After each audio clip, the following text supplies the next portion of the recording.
6일 지방선거를 앞두고 준비한 국민공감 2022 경인적 일꾼은 시간입니다. 오늘은 송주명 경기도 교육감 예비후보 자리에 있습니다. 어서 오십시오. 안녕하십니까. 네, 경기도 교육감 출마 처음이 아니십니다. 각오, 다짐 더 분명하실 것 같은데요. 내가 왜 경기도 교육감이 되어야 하는지 유권자 여러분께 설명을 해주시죠. 네, 안녕하십니까. 송주명입니다. 저는 2010년대 초반 김상곤 교육감님과 더불어서 경기 혁신교육을 이끌어왔습니다.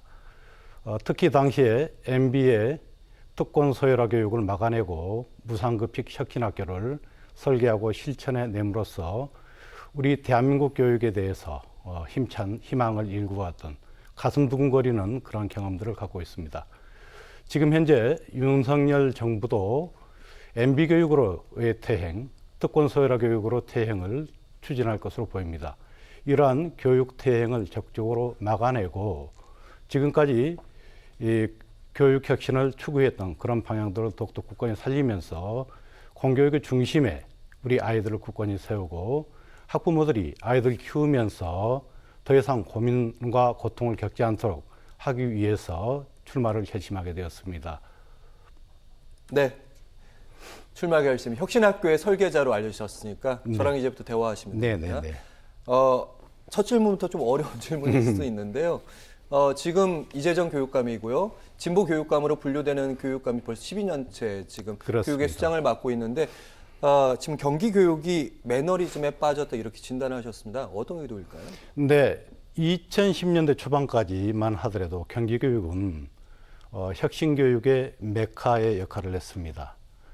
당시까지만 하더라도 경기 교육은 시대 정신 또 그리고 민주적 소통 더 나아가서는 현장을 중심에 놓는 정책을 통해서 혁신적 아젠다를 적극적으로 제기를 하고 교육 주체들의 이른바 그 혁신적 의지를 모아서 학교에서 교육 혁신을 위해서 새로운 바람을 일구어냈습니다. 이걸 통해서 우리가 만들어냈던 무상급식, 그 다음에 혁신학교, 그 다음 더 나아가서 학생인권조례, 창의지성 교육, 또 학교 민주주의 등은 당시에 중앙정부뿐만 아니라 더 나아가서는 2014년 이후에 전국적인 교육 혁신의 모델이 됐습니다. 그런데 그 이후에 2014년 이후에 8년이 지났습니다. 그 이후 경기교육에서는 사실은 혁신교육의 초심이라고 할 수 있는 시대정신과 민주적 소통 그리고 현장 중심주의를 더 이상 발견하기 힘듭니다. 특히나 요컨대 꿈의 학교라든지 미래교육과 같은 좀 새로운 요소가 보이기는 합니다만은 구체적으로 교육감님이 방향 설정이 조금 명확하시지 않아서 교육 현장에서는 요컨대 혁신의 의지가 사라지고 정체와 매너리즘이 빠졌다고 저는 생각을 하고 있습니다. 우선 굉장히 좀 시급한 일이 소통 문제입니다. 예. 빨리 소통을 회복해야 된다고 생각을 합니다. 네. 소통 얘기하셨는데요. 그러니까 현장과 소통하지 않는데 각 주체들 학생도 그렇고 학교 선생님들도 그렇고 교육감께서 소통을 하지 않으시는 것 같다. 이런 지적들 비슷한 지적들을 다른 진보로 분류되는 교육감 후보들께서도 말씀하셨는데 어떤 얘기일까요? 네, 여러 차원에서 교육감님은 현장에 주목하시면서 현장으로부터 이렇게 다가오는 여러 가지 요구들, 피드백을 이렇게 바라보시면서 교육 현장에서 일하시는 분들이 일을 말씀하도록 하는 그런 환경과 여건들을 만들어 주셔야 되는데 아무래도 그런 부분들이 조금 소홀하시지 않았는가 하는 그런 생각을 듭니다. 그래서 요건데 현장에서의 혁신, 현장에서 변화 이런 부분들이 발생하지 않고 그러다 보니까 궁극적으로는 아이들 교육도 상당히 많은 부분에서 정체가 발생하고 있지 않는가 생각을 합니다. 네, 그래서 혁신교육의 김상곤 교육감 시절 사실은 혁신교육의 토대는 송주명 후보의 아이디어였다고 제가 알고 있습니다. 그렇게 언론들은 얘기하고 감사합니다. 있는데 그러면 혁신교육의 토대 조금 더 발전시켜야 된다는 그런 생각도 왜냐하면 학부모들이 그렇습니다. 혁신학교에 보내놨더니 우리 아이가 공부를 좀 덜 하는 것 같은데 이런 생각들도 하는 학부모님들도 계시거든요. 네네. 잘 아시겠지만 2010년대 초반 저는 2009년부터죠. 김상곤 교육감님과 함께 당시 무상급식 또 그리고 혁신학교 학생인권조례를 설계했고요. 그 다음에 2010년대에는 창의지성 교육, 학교 민주주의와 같은 새로운 교육들을 쭉 이끌어왔습니다. 이런 교육들은 전국적으로도 아까 말씀드렸지만 하나의 모델이 되었습니다.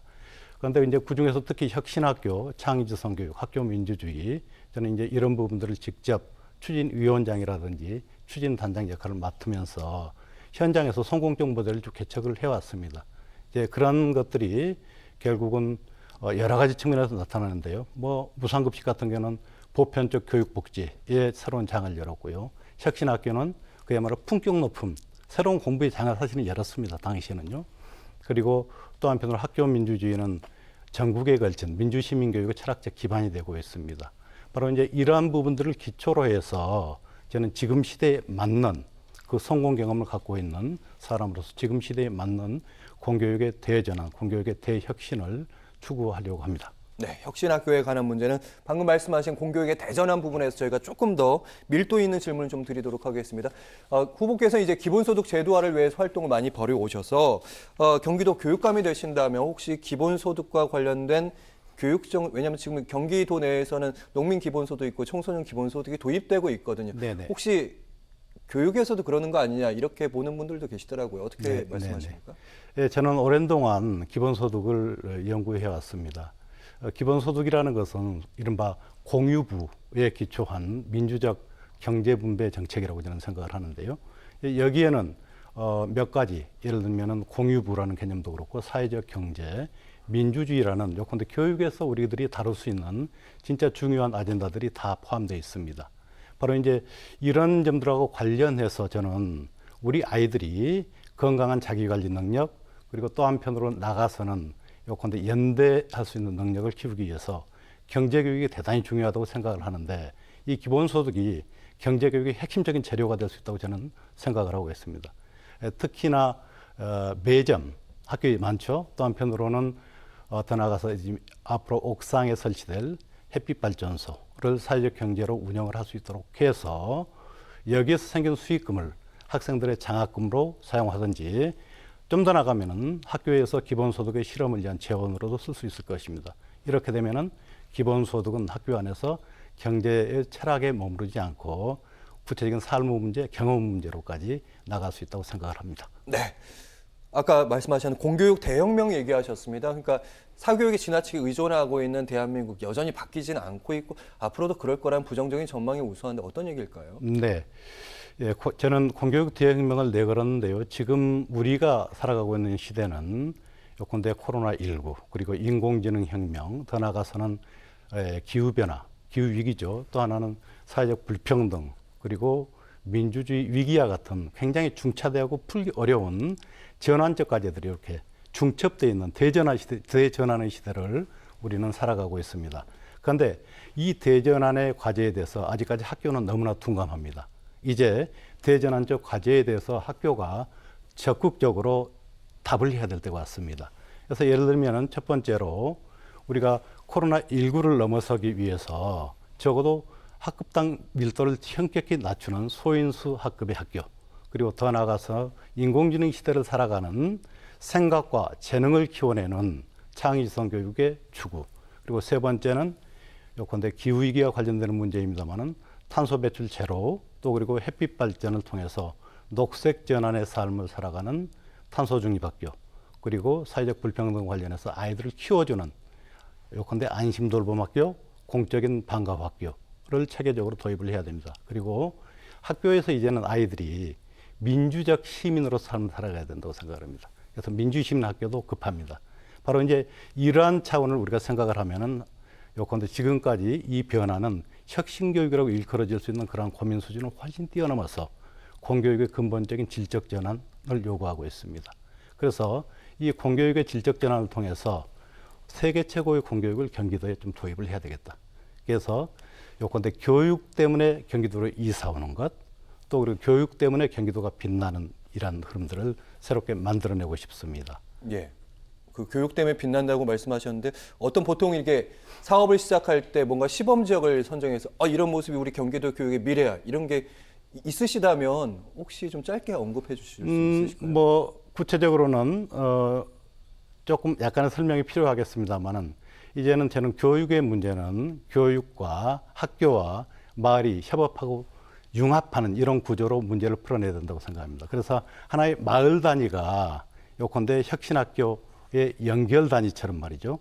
전체의 교육 혁신을 이렇게 구현해내는 자치분권 교육 공동체를 적극적으로 구상해서 추진하고 있습니다. 네, 지자체와 함께 교육청이 함께 할 수 있겠다 뭐 그렇습니다. 이렇게 받아들였습니다. 네네네네. 그 포스트 코로나 시대 아까 AI도 얘기하셨는데 비대면이 어떻게 보면 약간 보편화가 됐고 해보니까 네, 괜찮더라 네. 이런 얘기도 나오고 있거든요. 어떤 구상 가지고 계십니까? 포스트 코로나 역시나 그런데 한 가지 우리 아이들이 입은 피해가 너무 크고 강렬합니다. 그런데 여기에 대해서 사실은 좀 대응을 해야 되는데요. 어떤 아이들한테 어떤 문제가 발생하고 있는지 사실은 잘 모릅니다. 그래서 저는 전수조사와 비슷한 그런 검사 기법을 도입을 하되 다만 개인정보를 철저하게 보호하고요. 그 위에서 학력격 자금 문제라든지 또는 정서 및 사회성 결손의 문제 이걸 철저하게 사실은 문제의 소재를 좀 조사를 해서 아이들 맞춤형으로 일단 문제를 푸는 것에 총력을 기울여야 된다고 생각합니다. 두 번째는 요컨대 이후에도 감염병은 지속적으로 올 겁니다. 그런데 감염병이 오더라도 이후에는 학교 문은 계속 열어야 된다는 게 이번 코로나19에 아주 가슴 아픈 교훈이라고 생각을 합니다. 그러려면은 학급당 인원수를 대폭 낮춰줘야 됩니다. 그래서 저는 지금 현재 한 20명 정도의 콘센서스가 있는데요.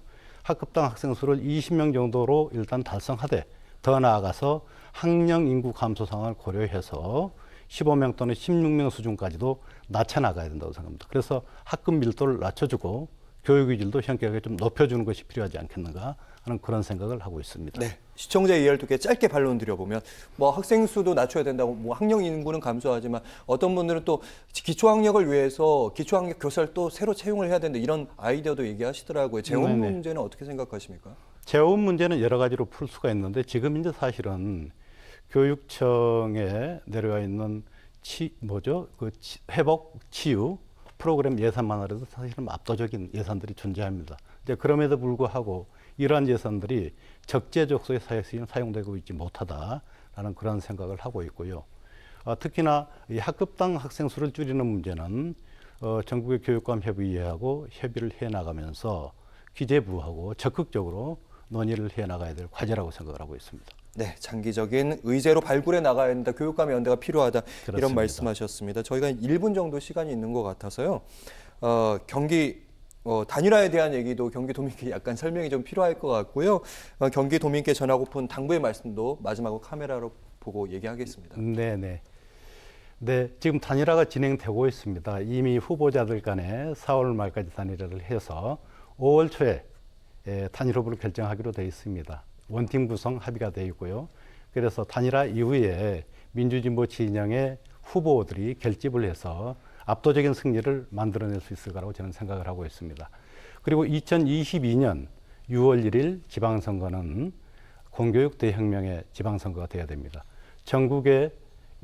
전국적인 그런 차원뿐만 아니라 세계적인 차원의 공교육을 경기도에서 구현해내서 우리 아이들을 그 교육의 중심에 세워내고 학부모들이 이제는 제발 아이들 키우는 문제 때문에 고민하고 고통스러워하지 않도록 하는 그러한 대안들을 고민하는 그런 대전환의 선거가 되어야 된다고 저는 생각을 하고 있습니다.